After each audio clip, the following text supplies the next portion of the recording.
ஆண்டவராகிய இயேசுவின் நாமத்தில் உங்களை நான் வாழ்த்துக்கிறேன். இந்த ஸ்ரீகன் பாரத் பைபிள் இன்ஸ்டியூட் வகுப்பில் நாம் ஒருவர் சந்திப்பது தேவனுடைய சுத்த கிருபை இறக்கம். இந்த மழையின் மத்தியிலும் கர்த்தர் நம்மை கூட்டி சேர்ந்திருக்கிறார். ஒரு பக்கம் புயலுக்கு என்ன பேர் வச்சிருக்காங்க?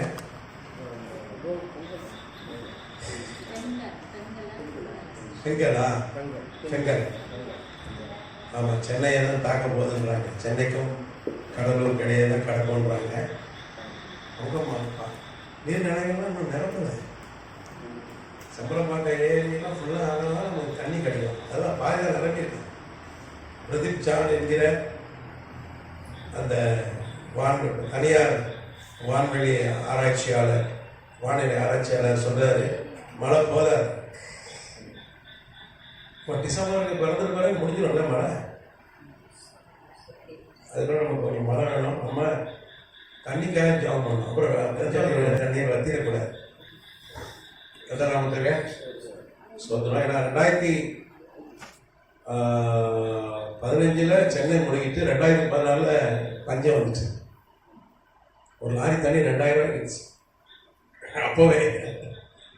இப்போ 2000 கிடையாது லாரி தண்ணி. இப்போவே 2000 இருந்துச்சு. நம்ம ஜாம் பண்ணோம். நல்லா மழை பொழிவை கர்த்தர் தரணும். கர்த்தர் நல்லவர். அல்லேலூயா.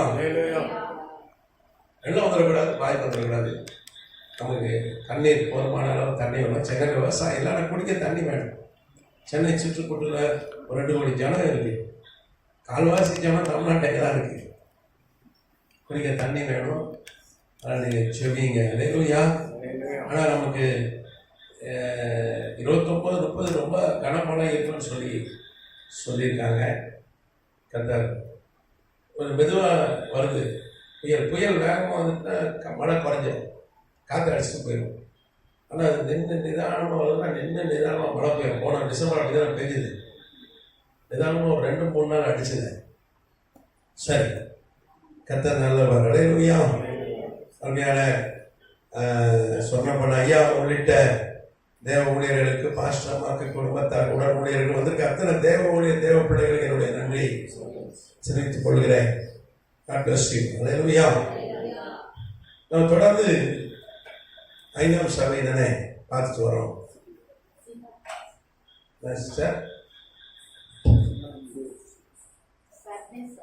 சபை வரலாறு,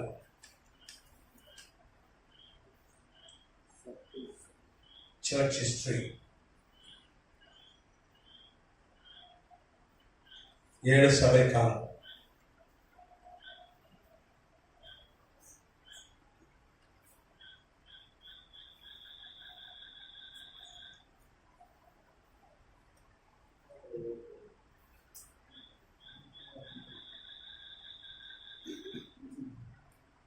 என்ன பார்க்கிறோம்? சந்தை,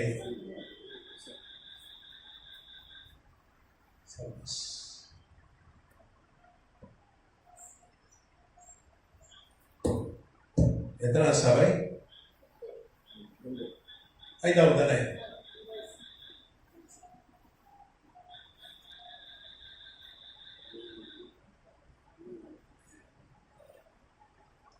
ஆயிரத்தி 15 முதல் 1798.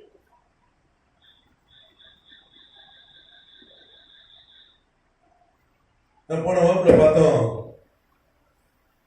நம்ம மார்ட்டின் லூதர் குறித்து பார்த்தோம். இந்த காலகட்டத்தில் தான் ஒரு பெரிய எழுப்புதல் வந்ததுன்னு சொல்லி, உலகம் கண்டீராத எழுப்புதல். இது வரைக்கும் உலகத்தோட ஒரு எழுப்புதல் வரவே இல்லை. இது வரைக்கும் வரல, உலகம் தோன்றி வரல. அப்பேற்பட்ட ஒரு எழுப்புதல் எப்போ வந்ததுன்னா இந்த சபை காலத்துல தான் வந்தது. சபை இந்த காலகட்டத்தில் சபை செத்த சபையா இருந்தது. 1514 லியோ 10 என்கிற போப், உலக பேரரசன் மற்றும்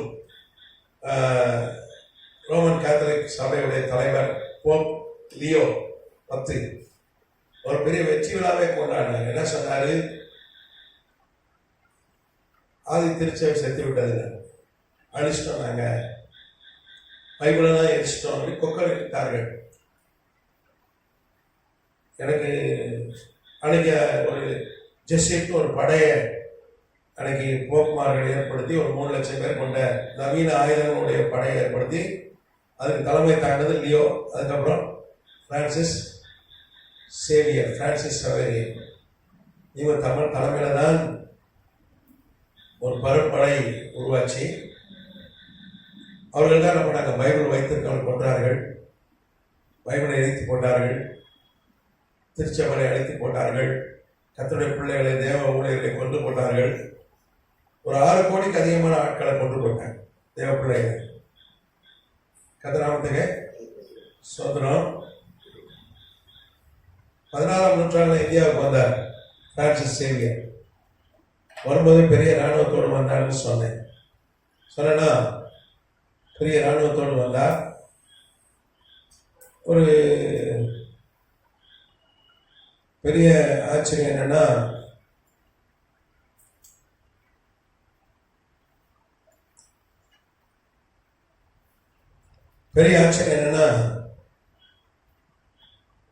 இந்தியாவிலே தலை சேர்ந்த ஒரு ஊழியர் ஒருத்தர் இருக்கார். லட்சக்கணக்கான கூட்டம் வரும். அவர் சொன்ன இந்தியாவுக்கு முதல் சுவிசேஷத்தை கொண்டு வந்தது அவர் தான். யாரு? பிரான்சிஸ் சவேரியர் தான் கொண்டு வந்தார். அவருக்கு யார் சொல்லி கொடுத்தாங்கன்னு தெரியல. எப்போதும் எழுப்புதல் பேசுகிறார். நல்ல ஊழியக்காரர் தான், தலைமையான ஊழியக்காரர். வந்தா கிடையாது, ஆடம்பரம் கிடையாது, நல்லா பிரசங்கிக்கூடியவர். ஆனால் அவர் என்ன சொன்னார், நான் காலையில் ஒரு வீடியோ பார்த்தேன். 16ஆம் நூற்றாண்டில் பிரான்சிஸ் சவேரியர் இந்தியாவுக்கு வந்து சுவிசேஷம் ஃபர்ஸ்ட் அவர் தான் கொண்டார். அவர் என்ன சுவிசேஷம் கொண்டார்? ஆதி திருச்சபை இருந்தது. கோவாவிலையும் கொன்கன் பகுதியிலையும் மகாராஷ்டிராவிலும் ஆதி திருச்சபை இருந்தது. மத்திய இடத்துல சுவிசேஷ நூல் இங்கே இருந்தது மராத்தி மொழியில். அவர் வந்து அந்த அங்கே இருக்கிற ஆட்கள்லாம் கொண்டார். அந்த நூலெல்லாம் என்ன பண்ணார், எரிச்சு போட்டார். யார் கையிலையும் ஒரு பேப்பர் கூட இல்லாதபடி அழித்து போட்டார். இங்கே ஆட்களை ஆயிரக்கணக்கில் கொண்டு போட்டார். எல்லாரையும் ஒரு கையில் ஒரு சிலையை கொடுத்து, மரியாதை சிலையை கொடுத்து வணங்க சொன்னார். அவங்க ஏன் கொண்டாருன்னா, மரியாதை சிலையை வணங்க சொன்ன மறந்துட்டாங்க. அவங்க தேவதூதர் வணக்கம், சிலை வணக்கம், புனிதர் வணக்கத்தெல்லாம் கொண்டார். ஒரு சுவிசேஷம்னா சிலை வணக்கம் தான் சுவிசேஷம்னு ஒரு இந்தியாவிலே எழுப்புதலை பற்றி எப்போதும் பேசுகிற ஒரு ஊழியக்கார் சொல்கிறது தான் எனக்கு ரொம்ப கஷ்டமாக இருந்தது. காலையில் ரொம்ப கஷ்டமாக இருந்தது. சுவிசேஷம்னா என்ன? விக்கிர யாரை செய்ய மனம் திரும்ப இருக்க ஏதுவான தானே சுவிசேஷம். தேவனை ஆண்டவராக இயேசு கிறிஸ்துவ ரட்சகரை வணங்கன்னு சொல்றது தாங்க சுவிசேஷம். இவர் வந்து என்ன பண்ணாரு, ஏற்கனவே இந்தியாவில் ஆதி திருச்சபை மக்கள் இருந்தார்கள். அவர்களை கொன்று வேத புஸ்தகத்தை எடுத்து சிலை வணக்கத்துக்கு இந்த ஆள் எல்லாம் செஞ்சான். ஆனால் நம்பர் 1 ஊழியக்காரர் இந்தியாவில் அவர் சொன்னாரு, சுவிசேஷத்தை 1500 கொண்டு இவர் சேர்த்தாரா. இதை கொண்டு போய் முட்டின்னு தெரியல. நான் ஒரு மறுப்பு வீடியோ ஒன்று போடலான்னு பார்த்தேன். அந்த வீடியோவுக்கு உடனே ஒரு மறுப்பு போடலான்னு பார்த்தேன். போடணும், கள்ள போதனை எதிர்க்கணும், யாராக இருந்தாலும் சரிதான். கரெக்டா? அவர் ஜனங்களும் அவர் சொன்னதான் சுவிசேஷம். ஏன்னா யாரும் பைபிள் வாசிக்கிறது குறைவான ஆட்கள் தான் நம்ம இருக்கிறோம். பெரும்பாலும் பிரபலமான ஆட்கள் என்ன சொல்றாங்களோ அதுதான் நம்ம கேட்கணும். முழுக்க ஞானசனம் எப்போ நின்று போச்சு? 2ஆம் நூற்றாண்டு போய் தண்ணீர் பஞ்சம், ஆற்றுல குளத்துல தண்ணீர் இல்லை, அதனால முழுகி ஞானசானம் கொடுக்க முடியல. அவன் ஒரு தீர்க்கதரிசி சொல்லிட்டான், ஃபேமஸான முடியாது. கர்த்தர் சொல்லிட்டாரு என்கிட்ட, இனிமேல் இந்த ஆற்றுல குளத்துலலாம் போய் என்ன பண்ண தேவை, ஞானசானம் கொடுக்க தேவை, 2 குடம் தண்ணி ஊற்றினா போதுன்ட்டாரு. அப்படிதான் இந்த முழுக்க ஞானசானம் ஒழிந்து போச்சு. 16ஆம் நூற்றாண்டு தான் சுக்கினி அப்படின்னு ஒரு வெள்ளக்காரன் ஒரே ஒரு ஆள் ஞானசானம் எடுத்தான். 16ஆம் நூற்றாண்டு ஏறக்குறைய 1400 வருஷம் ஞானசானமே எல்லாம் போயிடுச்சு. ஒரே ஒரு கள்ள போதக, ஒரு கள்ள தீர்க்கதரிசி சொன்னதை கேட்டு உலகம் முழுக்க ஞானசானம் ஒழிஞ்சு போச்சு. அவர் சுக்கினின்னு ஒருத்தன் வந்தான், ஒரு வெள்ளைக்காரன். அவன் தான் எனக்கு ஞானசானம் கொடுக்கலன்னு வந்து கேட்டான். யாருமே கொடுக்கல. அவனே முழுகி ஞானசானம் அவனே முங்கிட்டான். இன்னைக்கு ஒரு 250-300 கோடி ஜனங்கள் உலகத்தில் ஞானஸ்தானம் பெற்ற ஜனங்கள் இன்னைக்கு இருக்கிறாங்க. எல்லா திருச்சபையில ஞானஸ்தானம் கொடுக்குறாங்க. மூழ்கி பாரம்பரிய சபையில மூழ்கி ஞானஸ்தானம். ஆனால் அன்னைக்கு ஒரு நாள் கூட இல்லை. காரணம் ஒரே ஒரு ஊழியக்காரன், ஒரு கல்ல ஊழியை அவன் என்ன பண்ணிட்டான், 2 குடம் நலிவுத்தின போதுன்னு சொல்லிட்டான். கர்த்தர் சொல்றாரு. அதே மாதிரிதான் சிறுன்னு ஒருத்தன் 2ஆம் தியோடோசியஸ் ராஜா ரோம பேரரசனோட சேர்ந்துதான் விக்கிற மரியாதை வளர்க்கிற சபைக்குள்ள போனதான்.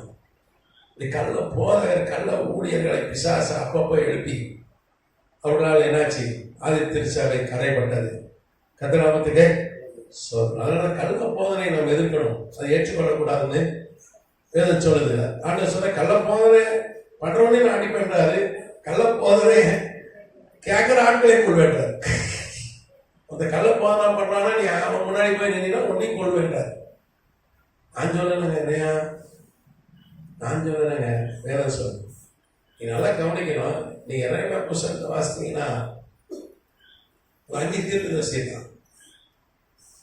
29ஆம் அதிகாரம் 1 வாசிங்கன்னா அனனியான்னு ஒரு தீர்க்கதரிசன படம். ஒரு நுகத்தை, இரும்பு நுகத்தை, மரத்தால் நுகத்தால கழுத்துல போட்டுட்டு பயங்கரமா டிராமா பண்ணி தீர்க்கதரிசனம். இந்த நுகத்தை, பாபிலோன் அரசனுடைய நுகத்தை கர்த்தர் உடைக்கிறார் சொன்னானா இல்லையா? அதுக்கப்புறம் 2 வருஷம் கழிச்சு ஏற்கனவே நேபுகாத்நேசர் இது 588 கிமு 588 பிசியில கிமுல இந்த தீர்க்கதரிசனம் சொல்றான். நீங்க பாத்தீங்கன்னா ஏறக்குறைய ஒரு 17 ஆண்டு முன்பாகவே நேபுகாத்நேசர் வந்து ராஜா. அதுக்கப்புறம் தேவாலயத்தில் தங்க பொருட்களை கொண்டு போயிட்டான். போகும்போது தானியேல், சாத்ராக், மேஷாக், ஆபேத்நேகோ, அப்புறம் எசேக்கியேல் போன்ற ஆட்களை கொண்டு போயிட்டான் கைதியா. இவங்க சொன்னான், 17 வருஷம் கழிச்சு சொன்னான், பாபிலோன் அரசுடைய நுகத்தை கர்த்தர் உடைப்பா. அன்னைக்கு நேபுகாத்நேசர் அடிமையா இருந்தது யூதா தேசம். அவனுக்கு கப்பம் கட்டி கொண்டு வந்தாரு. அவன் தனக்கு வேண்டியவரை ராஜா வச்சுட்டு, இப்ப நீங்க ஆளுங்க செஞ்சீங்க, விவசாயம் பண்ணி பொழைச்சிங்க, வீடு குடியிருங்க, எனக்கு கொஞ்சம் வரி என்ன பண்ணிருங்க கொடுத்துருங்க. வரி கொஞ்சம் ஜாஸ்தியாச்சு. இப்போ நம்ம அதிக வரி தான் கட்டுறோம் இல்லையா? பெட்ரோலுக்கு 30% மேல வரி கொடுக்கும்.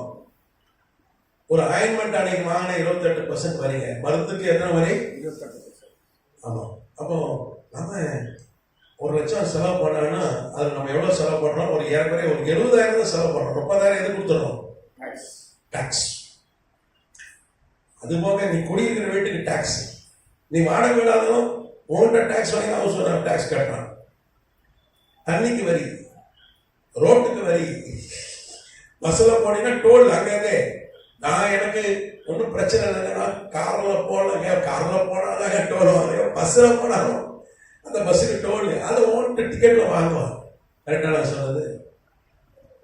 வரி வரி வரி வரி. அப்படி பார்த்தா பாதி 1 லட்சம் ரூபாய் நீங்க செலவு பண்றீங்கன்னா மாசம் 50,000 தான் உங்களுக்கு. 50,000 எங்க போகுது? வரியாதான் போகுது. ஆண்டவர் அப்பவே சொன்னார் சாமுவேல்கிட்ட. ராஜா கேட்டானுங்க, முதல்ல அரசன் சவுல ராஜாவை போடுறதுக்கு முன்னாடி ஆண்டவர் 10% வரி கேட்பாப்பா. எவ்வளவு கேட்பான்? ஆனா இங்க எத்தனை மடங்கு வரி கேட்கா? ராஜா வேணாப்பா 10% வரி கேட்பான் ஆண்டவர். இப்போ எனக்கு பாதி கட்டிடுவோம், பாதிய வரியா கட்டிடும். எல்லாம் 5 மடங்கு 10% ஓவர் அப்படிதானே? ஆனா இப்ப பயங்கரமா வரி கொடுக்கும். அன்னைக்கு அப்படித்தான் பாபிலோன் அரசன் வரி போட்டு போயிட்டான். கொஞ்சம் வரி கொஞ்சம் ஜாஸ்தி கட்ட வேண்டியது. எரேமியா சொன்னா, நீங்க ரொம்ப பாவம் செஞ்சீங்க, நீங்க செஞ்ச அக்கிரமம் அதிகம், நீங்க விக்கிரகாரம் பண்ணீங்க, உங்க பூத்த பிள்ளையெல்லாம் நரபலி கொடுத்தீங்க. நரபலி கொடுத்தானுங்க. தேவாலயத்தில் விக்கிரத்தை வச்சு வணங்கினார்கள், சிலை வணக்கம் செய்தார்கள், தீ மிதித்தார்கள், தீ கடந்தார்கள், எல்லா அக்கிரமும் பண்ணிட்டீங்க. நீங்க ஆண்டவர் வந்து கையில குச்சி எடுத்துட்டாரு, பெரம்பு எடுத்துட்டாரு. வேற சொல்லு, எந்த தாப்பன் தன் மகனை நேசிக்கிறான்னு அவன் என்ன பண்ணுவானா? அவர் சிக்ஷிப்பான். ஒரு அப்பா வந்து மகனை கண்டிக்கலன்னு அர்த்தம் அவன் அந்த பிள்ளைய நேசிக்கல அர்த்தம் தான் நம்ம பார்க்குறோம். அதாவது அடிக்காத பிள்ளை விளங்காமே போயிடும். நீ பார்த்துருக்கீங்களா? எனக்கு தெரிஞ்சு சின்ன வயசுல அடிக்காம நடப்பாங்க பார்த்தீங்கன்னா, அந்த பிள்ளை திட்டாம அடிக்காம வளர்க்குற எந்த பிள்ளையும் நானும் பார்த்துட்டேன். அடிச்சு உதச்சி வளர்க்காம வேசம் பெரம்பை கையானவன் தன் மகனை, ஒரு அப்பன் கையில பெரம்பெட்டு அடிக்கிறான்னா, தாயை அடிக்கிறான்னா என்ன அர்த்தம்? அவங்க பிள்ளைய நேசிக்கிறாங்கன்னு அர்த்தம். அடிக்கிறான் பிள்ளை அப்படிலாம் வளர்க்கக்கூடாது. குணமா சொல்லி சாப்பிட்டா சொல்லி அன்பா சொன்ன விலகாம போயிடும். பிள்ளை விலகாது, உருப்படவே உருப்படும். சத்தியமா நீங்க பாருங்க, இப்படி வளர்த்தவன் சொல்லணும் கொஞ்சம் வளர்த்துட்டால ஃப்ரெண்ட் ஆயிடலாம். நீ ஃப்ரெண்டா இருந்தீங்கன்னா விளங்காது உன் பிள்ளை. ஒரு அப்பனா இருக்கணும். நம்ம கத்தராமத்துக்கு சுதந்திரம். சின்ன ஸ்கூல்ல ஒரு வார்த்தை சொல்லிட்டா போய் நிற்கிறான், வார்த்தையார் அடிக்கிறது. என் பிள்ளை எப்படியா திட்டுவேன், எப்படியா அடிப்பேன். நேற்று போலீஸ் ஸ்டேஷனுக்கு 7ஆம் படிக்கிற ஒரு பையன் போயிட்டான். டிவியில் காய்க்கிறான், நியூஸ்ல வேலூர்ல போய் கண்டக்டர் பஸ்ல போனா திட்டுறாரு. நீ படிக்க வந்தியா, என்ன வந்த அப்படின்னு நீ ஏசலான்னு கம்ப்ளைண்ட் கொடுக்குறான். அவரை நான் நடவடிக்கை எடுக்கிறேன் அப்படின்னு. இத்தனை பேர் போக போறாங்க அந்த வீடியோ பார்த்துட்டு பசங்க. நம்ம பையனை எதை இருக்கிறதும் பிரச்சனை பண்றாங்க. சின்ன வயசுல தான் அப்படி பழகிட்டோம். ஒரு காலத்துல எங்க அம்மாலாம் சொல்லுவாங்க, 2 கண்ணை விட்டுட்டு டீச்சரை பார்த்து 2 கண்ணை ஒட்டி விட்டுருங்க, நிச்சயத்தை அடிச்சு உரிச்சிருவாங்க. என்ன இப்போ வாத்தியாரை பார்த்து வாத்தியார் பயப்பட வேண்டியது, இவங்க அடிச்சு உரிச்சிருவானுங்க போற. அப்படி இருக்கு இன்னைக்கு நடந்து. இதெல்லாம் விளங்காது, இதெல்லாம் விளங்காது. ஸ்ட்ரிக்டா இருக்கணும். ஆண்டவர் நல்ல தகப்பன். இந்த உலகத்தில் இருக்கிற பொருளாதார தகப்பனே தன் பிள்ளைகளுக்கு நல்ல ஈவுகளை கொடுக்கும் போது நல்ல பிதா நம்முடைய தேவன் நல்ல நன்மையை தருகிறவர். நமக்கு உயிரை கொடுத்தாங்க. நம்ம என்ன நோக்கமா இருக்க, உள்ளகையில வளைந்து வைக்கிறேன், நீங்க போயிடலாம் வர வேண்டாம். நீ பாதாளத்து போல நான் வந்துடுவேன், நீ நட்சத்திரம் போய் படுத்தாலும் இங்க வருவேன், கூட்ட கட்டாலும் வருவேன். ஆனா தப்பு பண்ண கையில என்ன பண்ணுகிறார், குச்சை ஒரு பெரம்பு எடுத்துக்கிறார். இங்க எடுத்துட்டார் இஸ்ரவேல் ஜனங்க யூதர்களே. ஏன்னா நீதிமானுக்கு பூமியிலே சரிப்பட்டப்படும், இங்க சரி கட்டலன்னா நரகம் தான். நீங்க ஒரு ஃபைன் ஐயனை போட்டு பொண்ணு வைக்கிறவங்கள பூ வைக்கிறோம், அந்த மாதிரி ஒரு சின்ன தண்டனை போட்டு நம்மளை அடிச்சு கொண்டு போய் எங்க சேர்க்கிறாரு, நித்திய ஜீவனை சேர்க்கிறார். அதனால எரேமியா சொன்னா, கையில குச்சி எடுத்துட்டார் ஆண்டவர், நீ செஞ்ச பாவத்துக்கு உன்னை தண்டிக்கிறாரு. ஒரு 70 வருஷம் நீ அப்படியே பாபிலோன் அரசனை எதிர்க்காம இப்படி இந்த தேசத்துல நீ இருக்கலாம். அவன் வீடு ஒன்று போது இடிக்கப்படாது, எஸ்ரேம் அழிக்கப்படாது, தேவாலயம் இடிக்கப்படாது. நீ கொஞ்சம் என்ன பண்ணுங்க, கர்த்தருக்கு கீழ்ப்படிந்து உங்களுக்கு தண்டனை காலம், நீ பாவம் செஞ்சீங்க அப்படின்னு எரேமியா சொன்னான். இன்னொரு தீர்க்கதரிசியை சொன்னான், அவன் உரியா. எரேமியா 27 உரியான ஒரு தீர்க்கதரிசி இருக்கும். அவனும் சொன்னா எரேமியா சொன்னாங்க, உரியாவை கொண்டே போட்டாங்க. காரணம் அந்த 5 தீர்க்கதரிசிகள், பஸ்கூரு, அதுக்கப்புறம் அனனியா, செமையா, சிதேக்கியா, ஆகாப், 5 தீர்க்கதரிசிகள் என்ன சொன்னாங்க, கர்த்தர் பாபிலோன் அரசனுடைய நுகத்தை உடைப்பா, சிறையிருப்பை திருப்புவா. இன்னும் 2 வருஷத்துல பாபிலோன் அரசன் அவன் தங்கத்தெல்லாம் கொண்டு போன மாதிரி அதெல்லாம் திரும்ப கொண்டு தருவான், கைதிகளெல்லாம் திருப்பி கொண்டு ஒப்படைச்சிருவான். கர்த்தர் அப்படி செய்ய போறான்னு சொன்ன ஜனங்க நல்ல தீர்க்கதரிசனம் சொல்ற ஆளதான் நம்புறாங்க. கண்டிச்சு சொல்ற ஆளை நம்புறது இல்ல, அவன் பின்னாடி போறது இல்ல. எரேமியாலாம் ஒருத்த கூட மதிக்கல, அவனை அடிச்சாங்க, கொலை செய்வாங்க, கர்த்தர் அவனை பாதுகாத்தார். ஆனா உரியாவை கொண்டாங்க. வேற ஒன்றும் சொல்லாங்க, எப்பா கர்த்தர் உங்களுக்கு தண்டனை, இப்போ நீங்க கீழ்படிஞ்சீங்கன்னா நீங்க தப்பிச்சு வீடு தப்பிக்கப்படும், சிறையிருப்புக்கு போயிட மாட்டீங்கன்னா. ஆனா கேட்கல. இந்த 5 தீர்க்கதரிசிகள் ஆறுதலாக பேசி ஆசீர்வாதத்தை பேசி என்ன பண்ணாங்க, முழு யூத ஜனங்களை எங்க கொண்டு போய் சேர்த்தாங்க, சிறையிருப்புல கொண்டு சேர்த்தாங்க. இல்லைன்னா சிறையிருப்பு வந்திருக்காது. அவங்க வீட்டை இழந்திருக்க மாட்டாங்க, சொந்தங்களை இழந்திருக்க மாட்டாங்க, பணத்தை இழந்திருக்க மாட்டாங்க, தேவாலயத்தை இழந்திருக்க மாட்டாங்க, இடிக்கப்பட்ட நாடு இழந்திருக்க மாட்டாங்க. ஆனா இவனுங்க ஆசீர்வாதம், சுகம், ஆறுதல் இப்படி சொல்ற ஆட்கள் பேச்சை கேட்டு எங்க போயிட்டான், சிறையிருப்புல போயிட்டான். 130 வருஷம் கடந்தான் சிறையிருப்புல. 130 வருஷம். 586 கிமுல நேசாவை இடிச்சு போட்டான். அவன் படையை தேவாலயத்தை இடிச்சுட்டு எஸ்லேமில் வீடெல்லாம் இடிச்சு தீக்கி கொளுத்தி அங்க இருக்கிற ஆட்களை பிடிச்சி கொண்டு போய் கைதியா கொண்டு போய் போட்டான். வீடு இழந்து நாடு இழந்து அகதியா கைதியா போயிட்டாங்க. அது காரணம் என்ன, இந்த ஆனா பேசுறான் பாருங்க.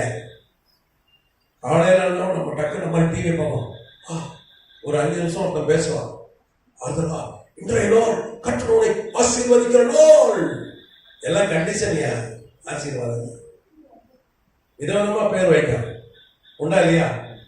ஆமா, அதுதான் பார்ப்போம். நம்ம இந்த என்ன நேசம் வர மாதிரி இதை எப்படி சொல்றான் கண்டா, அவன் சாபமா விடுறாங்க. அவன் ஆசீர்வாதத்தை சொல்லவே மாட்டேங்க. ஆனா சும்மா ஆசீர்வாதம் ஆசீர்வாதம் ஆறுதல் ஆறுதல் பிரசங்கம் பண்றாங்க. அவன் பின்னாடி போனீங்கன்னா சிறையிருக்கு போயிடுவேன். 130 வருஷம் கழிச்சு எஸ்ரான்னு ஒருத்தரை கத்திர எழுப்புறார். எஸ்ரா 7ஆம் அதிகாரம் நீங்க ஃபுல்லா வாசிங்க வீட்டில் போய். அவன் ஒரு பைபிள் டீச்சர், என்ன மாதிரி ஒரு பைபிள் டீச்சர். அப்போ அடிக்கு வாங்கி அகதியா இருக்கும்போது பைபிள் டீச்சர் பேச சொல்றத கேட்காங்க. அதுக்கு ஆறுதலா சொல்றது ஆட்கள் பின்னாடி போல அவன் டீச் பண்ணான் பைபிள். அவன் ஒரு ஜோம் பண்ணி ஒரு ஆள் கூட சோமா அவளை எஸ்ரா ஜோம் பண்ணி அவன் ஒரு தீர்க்க கூட சொல்ல அவன் ஆறுதலா பேசுற அவன் டீச் பண்ணான் பைபிள் டீச்சர். அதை கேட்டாங்க. சத்தியத்தை அறிவீர்கள் சத்தியமோட அப்புறம் தான் சிறையிருப்பு மாறிச்சு. நம்ம சிறையிருப்பு காரணம் நிறைய ஆறுதலா பேசலாம் பாருங்க. உன் கண்ணீரை கர்த்தர் துடைப்பார், உன் துக்கம் சந்தோஷமா மாறும். இன்னும் மோசமாயிரும் உன் துக்கம் அவனுக்கு பின்னாடி போனீங்க. அதுக்குதான் பைபிள் ஸ்டடி. அன்னைக்கு எஸ்ரா டீச் பண்ணது கேட்டதுனால 130 வருஷம் சிறை இருக்கு. மறுபடியும் கொண்டு போய் எஸ்ரா அவங்களை குடியேற்றினாங்க. சத்தியம் தான் விடுதலை. சொன்னா எனக்கு 60 வருஷம் உண்டு ஆறுதல் உண்டு இல்லைன்னு சொல்ல. ஆனா கண்டிஷன் எல்லாமே கண்டிஷன் தான். நீ என்ன எப்படி வேணா நீ என்ன வேணா செய். ஆனா கர்த்தரோட ஆசீர்வதிச்சு எப்படி ஆசீர்வதிப்பாரு? அவர் ஆண்டவர் என்ன மருத வச்சா நான் அவனை மருத வச்சுருவாங்க. நீ என்ன தேவை நான் அவன் கூட இருப்பேன். இதான் சொல்றாரு. யாரு என்னன்னு மனுஷனோட போராடுவது நான் என்ன வேணா பண்ணுவேன், அவர் என் கூட இருக்கணும் ஆசீர்வதிக்கணும் தான் நம்ம ஆட்களுடைய எண்ணம். இல்ல விட்டு போயிடுவார். கண்டிஷன் தான் கண்டிஷன். எத்தனாமத்துக்கு சோதனம். அப்போ யோபு 2 மடங்கு ஆசீர்வதிச்சார். ஒன்னையும் ஆசீர்வதிப்பாரு. அவன் யோபு என்ன பண்ணான்? அவனுக்கு அவன் போதிச்சார். ஆண்டவர் 1000 வார்த்தைகளை போதிச்சார். பயம் இருந்தது வாழ்க்கையில். அதை எடுத்து போட்டார். அதுக்கப்புறம் ஆண்டவர் சொன்னது இந்த நிதியதான பார் அந்த மாதிரி நீ மாறி இந்த பிகமோத்த பார் அது தைரியமா இருக்கு நீ தைரியமா இருக்கலாம் சொன்னார். அது போக உடனே அவனை சுகமாக்கிடல. நண்பர்களுக்காக ஜெபிக்க சொன்னார், வேண்டுதல் செய்ய சொன்னார். அதெல்லாம் செஞ்ச பிறகு என்ன பண்ணாம அவனுடைய சிறையை போய் கத்த மாற்றினார். அதனால நம்ம எல்லாம் கண்டிஷன் கர்த்தருக்கு கண்டிஷன் ஆசீர்வாதம் சப்ஜெக்ட் டு கண்டிஷன் தான். கர்த்தராமத்துக்கு இன்னைக்கு புதுசா சில பிரசங்கமார்கள் என்ன சொன்னாங்க, அவர் இறக்கப்படுவார். அவர் சிலுவையில் எல்லாத்தையும் முடிச்சிட்டார். நீ எப்படி வேணாலும் எப்படி சினிமா பாட்டு பாடி என்ன வேணா பண்ண. இன்னைக்கு நவீன ஊழியர்கள் சினிமா தியேட்டருக்கே போய் போட்டோ போடுறாங்க. அது தெரியுமா உங்களுக்கு? நாங்க இந்த படத்தை பார்த்தோம் இந்த தியேட்டர்ல, காஸ்ட்லியான தியேட்டருக்குலாம் போய் மாலுக்கெல்லாம் போய் போட்டோ போடுறான், பேஸ்புக்ல துணிச்சு போடுறான். நம்ம ஆளுங்க ஆமையன்றான். அப்படியாட்டான்.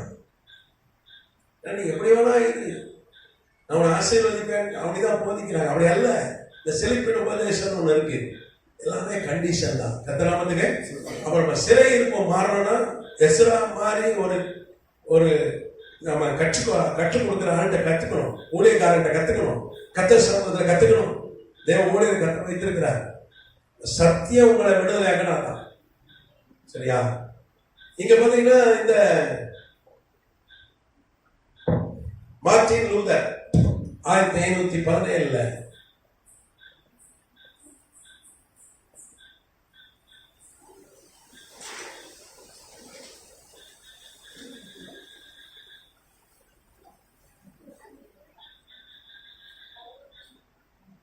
நான் ஏற்கனவே சொன்ன ஒரு விவரம்லாம் 34 வயசுல 34 வயசு அப்போ அவர் ரோமன் கேத்தலிக் பாதிரியார். அவருக்கு பைபிள் தெரியாது.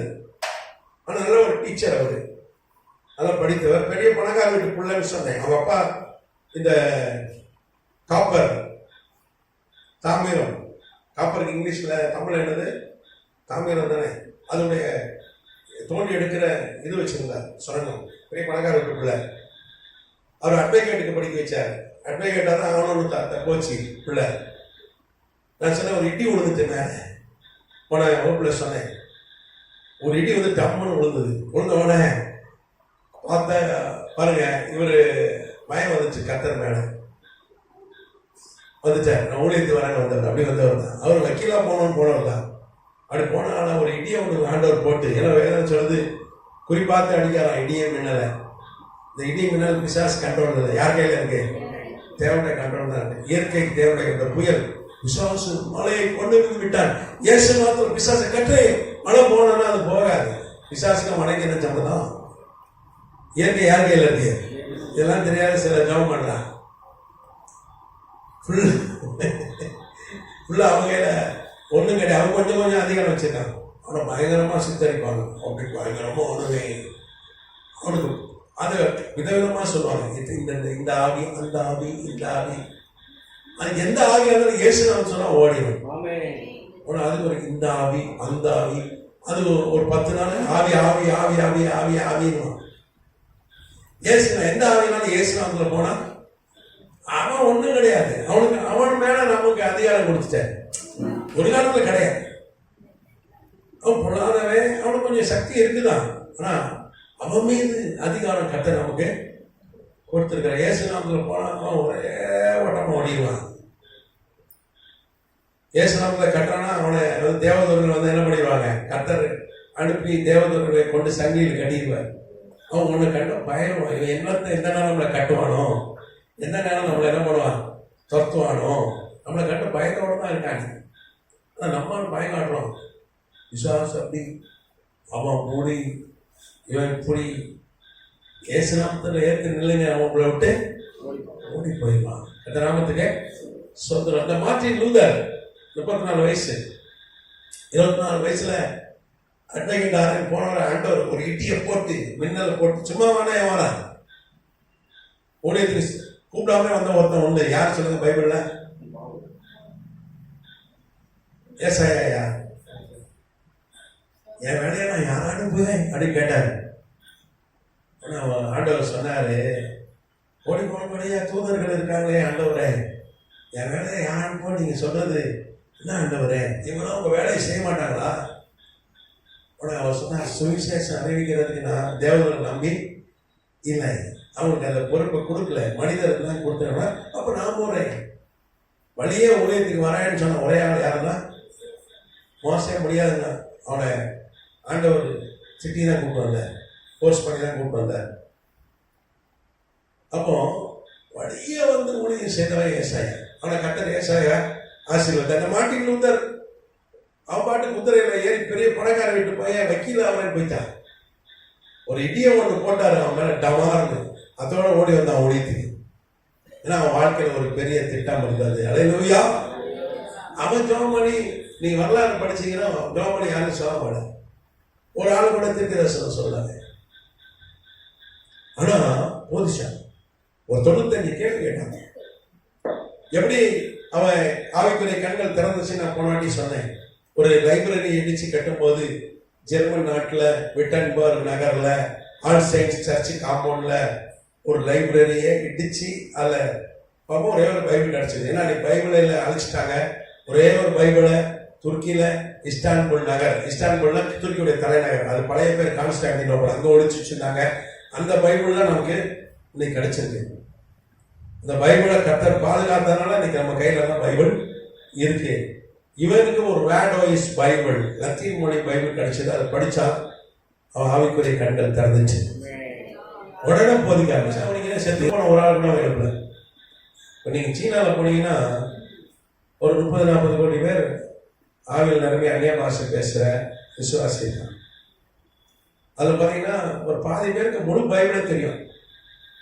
ஆதியாகமம் சொன்ன கடகடன்னு சொல்லுவான், ஃபுல் மனப்பாடம். அங்க பைபிள் நம்ம தேசம் மாதிரி கிடையாது. இங்க யூடியூப்ல வாயில வந்ததெல்லாம் பேசணும். அங்கெல்லாம் யூடியூப்ல அப்படி பேச முடியாது. ஆன்லைன்ல சும்மா அப்படி போட முடியாது, அரெஸ்ட் பண்ணுவாங்க. யூடியூபே அங்க கிடையாது, பேன். சீனால சபைகள் கிடையாது. அவன் கம்யூனிஸ்ட் ஆட்சிக்கு வரும்போது கொஞ்சம் சபைகள், கேத்தலிக் சபை, பிராட்டஸ்ட் சபை கொஞ்சோண்டு இருந்தது. அதை அப்படியே விட்டுட்டான். இதுக்கு மேல எக்ஸ்ட்ரா கிடையாது. சிலுவையெல்லாம் எடுத்துட்டான், வசனத்தெல்லாம் எடுத்துட்டான், கேமரா வச்சுட்டான்.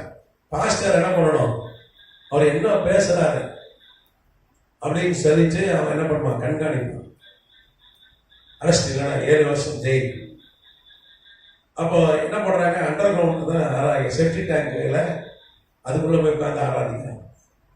ஒரு ஸ்பீக்கர் கிடையாது, எங்கள் ஐயாவுக்கு நல்ல ஒரு சபையை ஆர்டர் கொடுத்துருக்காங்க. பாக்ஸில் எத்தனை பாக்ஸ் இருக்கு, அங்கே ஒரு பாக்ஸ் வச்சாலும் 7 வருஷம் ஜெயில். இசைக்கருவி கிடையாது. ஆனால் ஒரு அமெரிக்கர் ஒரு பெரிய ஒரு ஆய்வு நடத்திருக்கிறார். ஒரு புள்ளி ஒரு அமெரிக்க மிஷினரி போய் அங்கே பெரிய ஒரு ஆய்வு இது பண்ணி அதெல்லாம் வெளியே வந்திருக்கு. அவர் சொல்றாரு, 10 கோடி பேர் ஒரு செத்து போன ஆளை எழுப்பின, ஒரு ஆளையாவது செத்து போன ஆளை எழுப்பினவ இருக்காங்க சீனால. எப்படி 10 கோடி விசுவாசிகள் இருக்காங்கன்னா குறைஞ்சது ஒரு ஆளையாவது என்ன பண்ணிருப்பான், உயிரோட எழுப்பியிருப்பான். நம்ம இந்திய தேசத்துல ஒரு ஊழியக்கார கூட என்னையும் சேர்த்துன்னு சொல்றாங்க, ஒரு செத்து போன ஆளை உயிரோட எழுப்பிக்கிறாங்களா? இல்லை. கால் வலி சோமாச்சிங்க, தலைவலி சோமாச்சிங்க, கை வலி சோமாச்சிங்க அப்படிதான் சாட்சி சொல்றாங்க. கரெக்டா?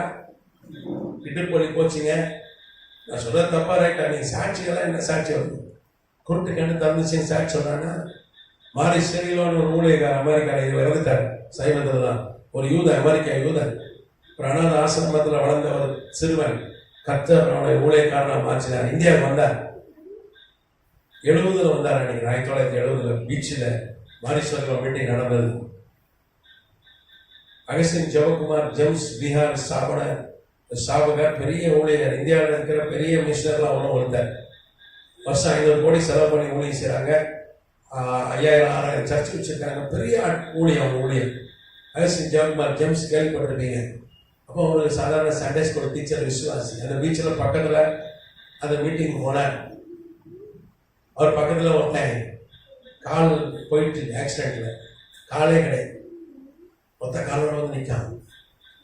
அவர் ஜாப் பண்ணும்போது கர்த்தர் காலை வளர செஞ்சார். ரொம்ப அற்புதம் நடக்க இன்னைக்கு கால் இல்லாத கால் வளர்ந்துச்சு. அவர் சொன்னார், நான் பார்த்தேன். வேற யாரும் சொன்னாங்க, நாம வந்து சொல்ல அவர் ஏசுவார் எல்லாம் ஓடி மாரீஸ்வரர் அப்படி கால் வளர்ந்துச்சு. அவர் கண் முன்னாடி வளர்ந்துச்சு. அப்போ அந்த மாதிரி அற்புதங்கள் இன்னைக்கு எங்கே? அன்னைக்கு பெரிய பெரிய அற்புதங்களை கர்த்தர் இன்னைக்கு செய்ய ஆயத்தமா இருக்கிறார். அந்த அற்புதங்கள்லாம் எங்க? கர்த்தராமத்துக்கு இன்னைக்கு என்ன அற்புதம் நடக்குங்க? கர்த்தர் அற்புதம் செய்யறார். அது வழி சோமாச்சு, இது வழி சோமாச்சு அப்படிதான் சொன்னா முடியாது. பெரிய பெரிய மிராக்கிள்ஸ் ஏதாவது நம்ம கேள்விப்படுறோம். ஆனா சைனாவில் 10 கோடி பேரா ஆட்கள் ஒரு செத்து போனவனே அதை எழுப்பியிருப்பான். அவ்வளவு பேர் இருக்காங்க. விசுவாசியே செத்து போன ஆட்களை எழுப்புறான். இப்போ அங்க எழுப்புதல் எங்க இருக்கு? சீனால தான் இருக்கு. இந்த மார்ட்டின் லூதர் எந்த அற்புதம் செய்யல, செத்து போன ஆளை எழுப்பல, ஜோமணி ஒரு வியாதி கூட சோமால. எஸ்ரா மாதிரி வச்சுங்களேன், எஸ்ரா தான் வச்சுங்களேன். ஆனா ஒரு 95 பாயிண்ட் வச்சு போதிச்சாங்க. ஒரு 95 கேள்வி கேட்டாருங்க. கோடி கணக்கான பேர் வச்சுக்க வேண்டாம், கோடி கணக்கில் அப்படியே ரோம பேரரசை ஆடிச்சு, உலகமே ஆடிச்சு, ரோம பேரரசுடைய சிங்காசனமே ஆடிச்சுங்க. கர்த்தர் அப்படியே எழுப்பினார். அல்லேலூயா. சத்தியத்தை அறிவீர்கள், சத்தியங்களை ஒரே ஒரு பைபிள் தான், ஒரே ஒரு ஆள் பைபிள் வாசம். நீங்க புராட்டஸ்டன்ட் புரட்சி இன்னைக்கும் பேசுறது. அந்த மாதிரி புரட்சி இது வரைக்கும் உலகத்திலே வந்ததில்லை. இது வரைக்கும் உலகம் கண்டிராத ஒரு புரட்சி, ஒரு எழுப்புதல்னா புராட்டஸ்டன்ட் புரட்சி. இவர் என்ன பண்றாங்க? வேட்டையாடுறாங்க. மார்ட்டின் லூதரை கொள்ளனுக்கு வயது தேடுறாங்க. அவருக்கு தண்டனை விதிக்கிறாங்க. நீங்க பாத்தீங்கன்னா அவருக்கு 34 வயதுல பெரிய எழுப்புதல் உண்டாகுது. அவரு அன்னைக்கு போப் லியோ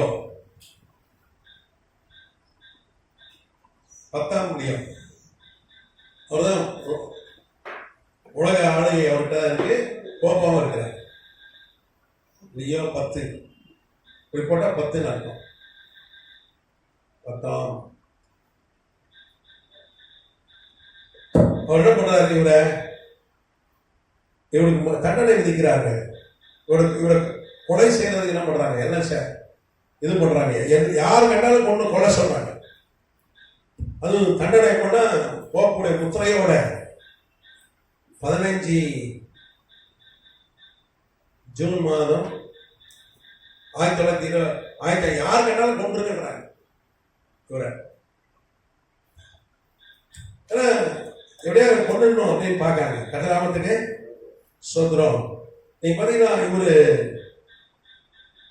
1521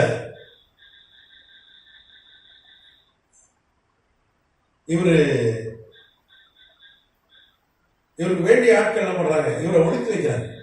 இவருக்கு தெரியாமலே ஒழிச்சு வைக்கிறாங்க. இவரை மறுதளிக்க சொல்றாங்க. மறுதளிக்க மாட்டேன்ட்டார். நீ உன்னுடைய போதனைகளை நீ திருப்பி இது பண்ணிட்டு அப்படின்றாங்க. முடியாதுன்றாங்க. அரசர் உலகத்தில் அத்தனை அரசருக்கு உத்தரவு இவரை பார்க்கிறவனை கொண்டு உலக சாம்ராஜ்யம் இவரை கொலை செய்யறதுக்கு வகை தேடுகிறார்கள். கர்த்தநாமத்துக்கு ஸ்தோத்திரம். இவர்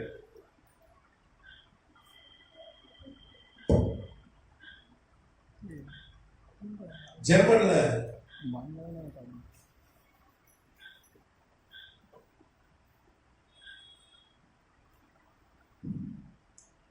எய்செனாக்னு ஒரு இடத்துல இருக்கிறார். எய்செனாக்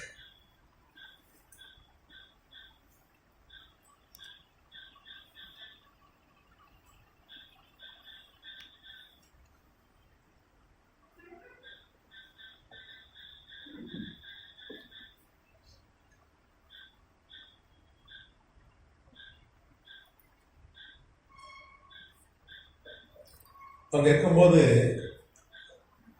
அவரை ஒரு கொலை முயற்சி நடக்குது. அப்போ அங்கிருந்த சில இவரால் ரட்சிக்கப்பட்டவர்கள், இவரை பின்பற்றுகிற ஆட்கள், இவர் என்ன பண்றாங்க, திருட மாதிரி மாறு வேஷத்துல இவரை கடத்தி போய் 3 வருஷம் அவரை ஒழிச்சு வச்சாங்க. அதுல பாத்தீங்கன்னா வேர்ட் பேக் கேசல்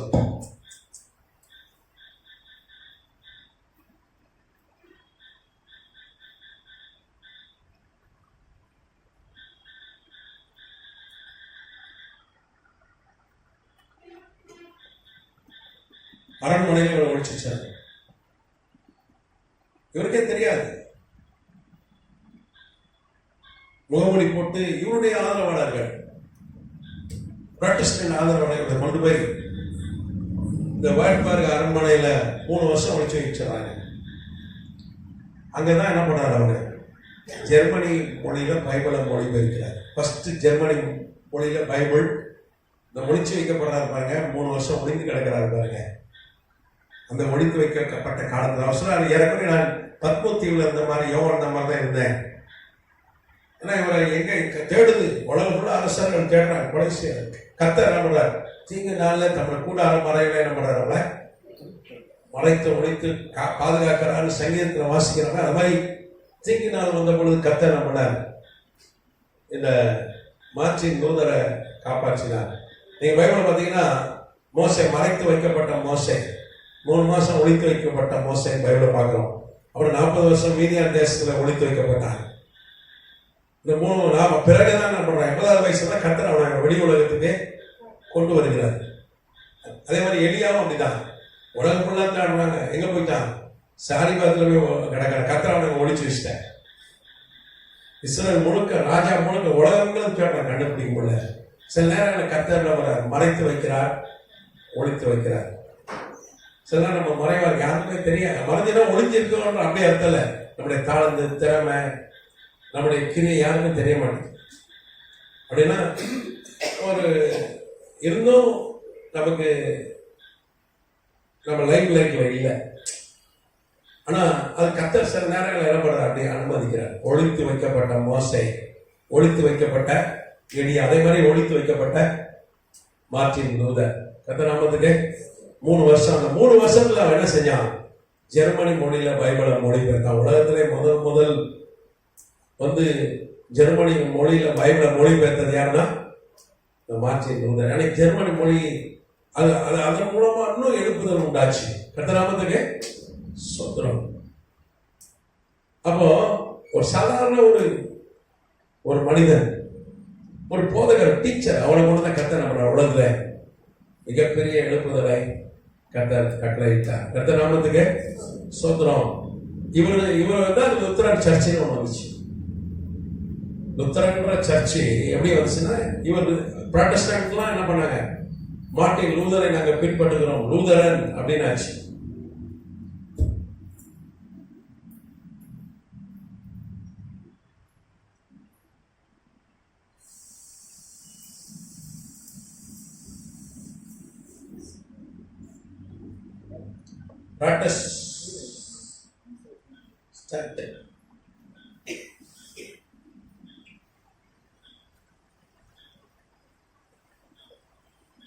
புராட்டஸ்டன்ட் இயக்கமே வந்து கிறிஸ்தவர்களை உலகத்துல கேட்கறான், நீ புராட்டஸ்டண்டா ரோமன் கேத்தலிக் கேட்கறான். அப்படின்னா அர்த்தம், நீ விக்கிரக ஆராய்ச்சியாத கிறிஸ்தவனா விக்கிரக ஆராய்ச்சியாத கிறிஸ்தவனா அர்த்தம். முதல் ஒரு பெரிய எழுப்புதல் வந்தது. அவரை அந்த எழுப்புதல்ல ரட்சிக்கப்பட்டவனை எப்படின்னா சொன்னாங்க, லூத்தரன் என்று சொன்னாங்க. மார்ட்டின் லூதரை பின்பற்று. இன்னைக்கு லூத்தரன் சர்ச்சைக்கு பார்த்தீங்கன்னா இந்தியாவுக்கு முதல் சுவிசேஷம் கொண்டது அவங்கதான். சீகன் பால்ட் 1706 இந்தியாவுக்கு வந்த முதல் நல்ல ஆதி திருச்சபை மிஷினரி, புராட்டஸ்டன்ட் மிஷினரி யாருன்னா அவர் தான். அப்போஸ்தல சபை மிஷினரினா அவர் லுத்தரன் தான். இன்னைக்கு நம்ம பார்க்குற சிஎஸ்ஐ எல்லாம் எப்போ வந்தாலும் வெள்ளக்காரன் என்ன பண்ணா, லுத்தரன் பெரிய ஸ்தாபனம், சின்ன சின்ன ஸ்தாபனங்கள் அதெல்லாம் ஒன்று சேர்த்தான். சர்ச் ஆஃப் சவுத் இந்தியா இன்னைக்கு அது பெரிய ஸ்தாபனம் ஆச்சு. இந்த church of south India CSI கேள்விப்பட்டீங்களா? அப்புறம் சிஎன்ஐ வெள்ளக்காரன் தான் கொண்டு வந்தான். சின்ன சின்ன சபைகள் இருந்தது. லுத்தரன் தான் இன்னைக்கு பெரிய சபை. அவர்கள் தான் இந்தியாவுக்குள்ள சுவிசேஷத்தை கொண்டாந்தார்கள். விக்கிரக ஆராதனை வந்து எதிராக கர்த்தர் என்ன பண்றாரு, எழுப்புதல் கொண்டாந்த அந்த இயக்கம் தான், இந்த இயக்கம் தான் கொண்டாந்துச்சு. அவங்க தான் தரங்கம்பாடி தான் ஃபர்ஸ்ட் சர்ச்சு. முதல் சபை தரங்கம்பாடி சபை தான். புதிய எருசலேம் சபை தான் முதல் புராட்டஸ்டன்ட் சபை. அதுக்கு முன்னாடி தோமா காலத்தில் கட்டப்பட்ட சபைகள் நிறையா. அது பார்த்தீங்கன்னா இன்னைக்கும் திருவிதாங்கோடு கேரளாவில் ஒரு சபை இருக்கிறது. தோமா ஆரப்பள்ளின்னு ஒரு சபை இருக்கிறது. உங்க ஊர்? ஆமா, திருவிதாங்கோடு. இப்போ சிஎஸ்ஐ பிறகுதான் இந்த சின்ன சின்ன சபைகள், இந்த லுத்தரன் புராட்டஸ்டன்ட் சபைகள்லாம் ஒன்று சேர்ந்து சர்ச் ஆஃப் சவுத் இந்தியான்னு ஆச்சு. அவங்களுக்கு அவங்க பெரிய ஸ்தாபனம் ஆகிட்டாங்க. இன்னைக்கு லுத்தரன் நீங்கள் பார்த்தீங்கன்னா சென்னையில் தான் சிஎஸ்ஐ. நீங்கள் திருச்சி, நாகை மாவட்டம், மயிலாடுதுறை மாவட்டம், கடலூர் மாவட்டம், அதுக்கப்புறம் இந்த திருச்சி இந்த பக்கம்லாம் போனீங்கன்னா அவங்க தான் பெரிய ஸ்தாபனம். லுத்தரன் தான் டிஎல்சி என்று சொல்லுவாங்க. டிஇஎல்சி ரொம்ப பெரிய ஸ்தாபனம். சிஎஸ்ஐ ஒரு காலத்தில் பெரிய ஸ்தாபனம். வெள்ளக்காரர்கள் வந்து சிஎஸ்ஐயை ஒன்றாக்கி சர்ச் ஆஃப் தென்னிந்தியா இருக்கிற சபையெல்லாம் ஒன்றாக்குறாங்க. Church of south India. அப்புறம் அந்த வட இந்தியாவில் இருக்கிற சபையில் ஒன்று சார் சர்ச் ஆஃப் நார்த் இந்தியான்னு ஆக்கலாம். கர்த்தர் நாமத்துக்கு ஸ்தோத்திரம். சரி, அப்ப இந்த காலகட்டத்தில் தான் சபை காலகட்டத்தில் தான் இப்படியா ஒரு எழுப்புதல் உண்டாச்சு, பெரிய எழுப்புதல் உண்டாச்சு. ஜெர்மனி மொழியில வேத புஸ்தகம் வந்து முதல் வந்து மொழிபெயர்க்கப்பட்டு அது வந்து ஆனால் ஜெர்மன் மொழி உலகத்துக்குள்ள பேசுறது ஜெர்மன் நாட்டுக்குள்ள தான். இங்கிலீஷ்ல பைபிள் வந்த போது தான் வந்து உலகம் ஃபுல்லா பைபிள் போய் சேர்ந்தது. கர்த்தர் வந்து ஸ்தோத்திரம். சீக்கிரம் முடிச்சு நம்ம மழை வந்துடக்கூடாது. முடிச்சுட்டா சரி. இப்போ கேள்வி தான் நீங்க கேட்கலாம். நம்ம இந்த சபை காலத்துல தான் செத்து போச்சுன்னா போப் லியோ, ஆனா கர்த்தர் பண்ண சபை உயிர்ப்பித்தார். சத்துரு கொண்டாடினா செத்து போச்சு. ஆனா கர்த்தர் பண்ண பெரிய எழுப்புதலை கொண்டாந்த ஒரே ஒரு மனுஷனை எழுப்பினார். ஒரு சாதாரண மனிதன், பெரிய வல்லமை பெற்றவன் சொல்ல முடியாது. வரங்கள் இருக்குன்னு சொல்ல முடியாது. கர்த்தர் அப்படிப்பட்ட ஆளை தான் எழுப்பலாம். காரணம் அவன் பைபிளை கரெக்டா போதிச்சு. பைபிளை கரெக்டா போதிச்சா போதும், விடுதலை உண்டாயிரும், எழுப்புதல் உண்டாயிரும், அற்புதம் நடக்கும். கேள்வி இருக்கா? கேளுங்க, தாராளமா கேளுங்க. எதை தயக்க வேண்டாம். இந்த கேள்வி வரமாட்டியா?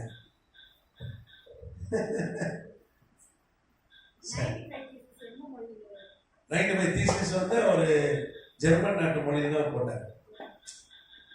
அதெல்லாம் பண்ண அப்புறம் அப்படியே மொழிபெயர்ப்பட எல்லா இடத்துக்கும் போச்சு. 95 தீசிஸ், 95 கேள்வி. அதை அச்சடிச்சு ப்ரெஸ் அப்பதான் வந்தது. 1450 ப்ரெஸ் வந்தது. ஒரு ஊழியக்காரன் கண்டுபிடிச்சார் ப்ரெஸ்ஸை, குட்டன்பர்க். அதை இவர் பயன்படுத்திட்டார். ட்ராக்ஸ் மாதிரி அடிச்சு உலகம் உள்ள கொடுத்தாங்க. ஆனால் ட்ராக்ஸ் மூலமா பெரிய அளவு வந்துச்சு. இன்னைக்கு ட்ராக் கொடுத்தீங்கன்னா யாரும் வாங்க மாட்டேங்க ட்ராக்டை. நம்ம மேல ஏதாவது குற்றம் கண்டுபிடிக்கிறான்னா வாங்கி அதை படிச்சு கேச போறோம். இன்னைக்கு டிராக்ட் இன்னைக்கு வேற லெவலுக்கு போயிட்டு ஊழியர்கள்லாம் வேற பிளாட்ஃபார்ம், ஆன்லைனு, வாட்ஸ்அப்பு, சமூக வலைதளம் அப்படி போயிட்டு இப்போ நம்ம அதுக்கேற்ற மாதிரி என்ன பண்ணணும், ஊழியம் செய்யணும்.